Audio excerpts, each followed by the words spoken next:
सरोदा में सरेआम चाकूबाजी से दहशत, पंचाल समाज का युवक गंभीर रूप से घायल।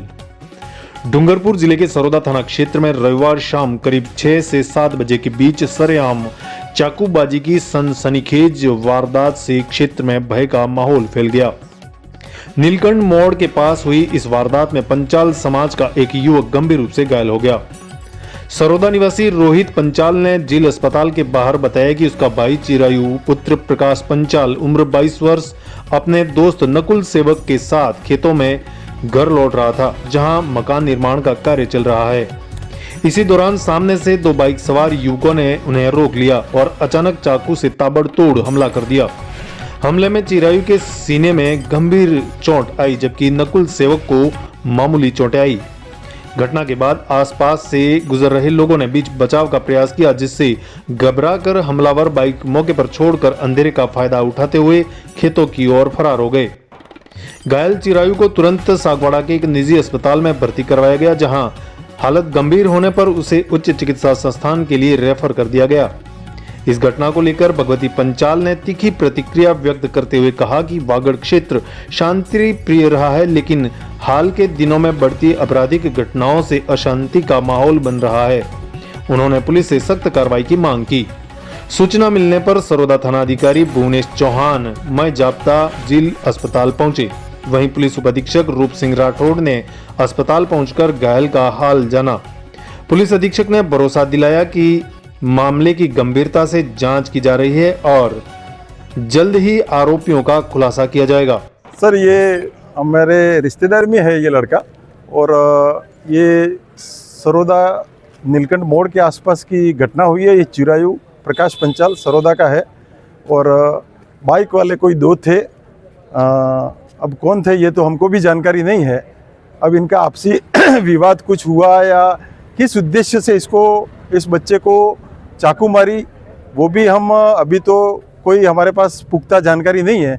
लेकिन इस बच्चे के हार्ट के बिल्कुल करीब चाकू अंदर घुस गई है, और दूसरी तरफ भी यहाँ पे इसको सीने में ही चाकू लगी है। और बच्चा जो है वो 22 साल का है, 20-22 साल का, और बहुत ही सीरियस है। और जो भी होंगे, मैं तो पुलिस प्रशासन से निवेदन करता हूँ कि ऐसे तत्व जो पहले भी कई घटनाओं को अंजाम दे चुके हैं, तो ऐसे तत्वों को सख्त से सख्त धाराओं में कार्रवाई करके इनके खिलाफ जो है वो मुकदमा दर्ज होना चाहिए। और दूसरी बात ये कहता हूँ कि ये सरोदा पुलिस थाने का मामला है। अभी सीआई साहब पधारे थे, इन्होंने हमको काफ़ी आश्वस्त किया है कि ये अटेम्प्ट टू मर्डर का केस है, और बिल्कुल ये बच्चा अभी तो आपके सामने ही आपने सभी स्थितियां देख ली है, आपने वीडियो भी शायद बनाया होगा।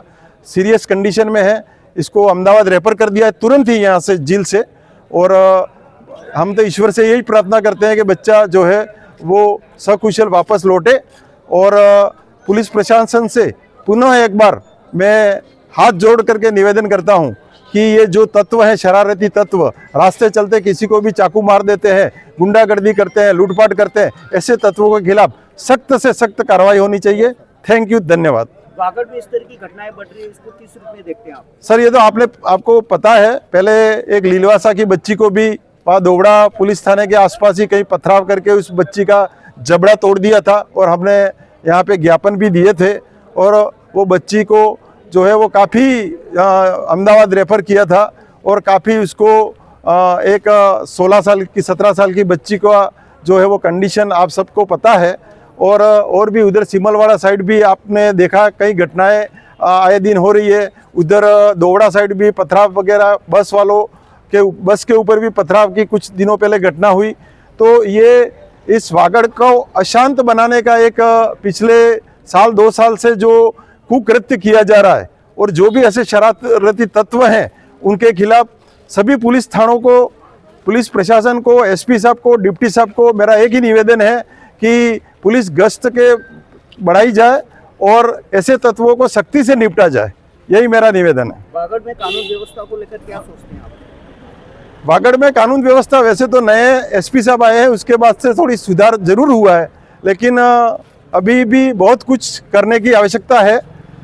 गुंडागर्दी या बाइकर्स की सागवाड़ा में दादागिरी और हर जगह इनकी दादागिरी चल रही है। बाइकर्स किसी को भी टक्कर मार के तेज गति से बाइक लहराते हुए चलते हैं रोड पे, और किसी के भी साथ बुजुर्ग हो के वो नहीं देखते हैं, वो तो डायरेक्ट दादागिरी करके जो है ना वो लड़ाई झगड़े पे उतर आते हैं। तो ये वागड़ की जो है वो ऐसी स्थिति है, वो नहीं होनी चाहिए। वागड़ एक शांतिपूर्ण इलाका है, यहाँ पर सभी 36 कौमें, सभी 36 जातियाँ हिल मिल करके रहती है, भाईचारे के साथ रहती है। लेकिन ऐसे शरारती तत्वों को नहीं निपटा गया तो ये वागड़ और अशांत हो जाएगा। सागवाड़ा लाइव न्यूज, जी हाँ, लेटेस्ट खबर पाने के लिए चैनल को सब्सक्राइब कीजिए, वीडियो को लाइक कीजिए और शेयर कीजिए। धन्यवाद।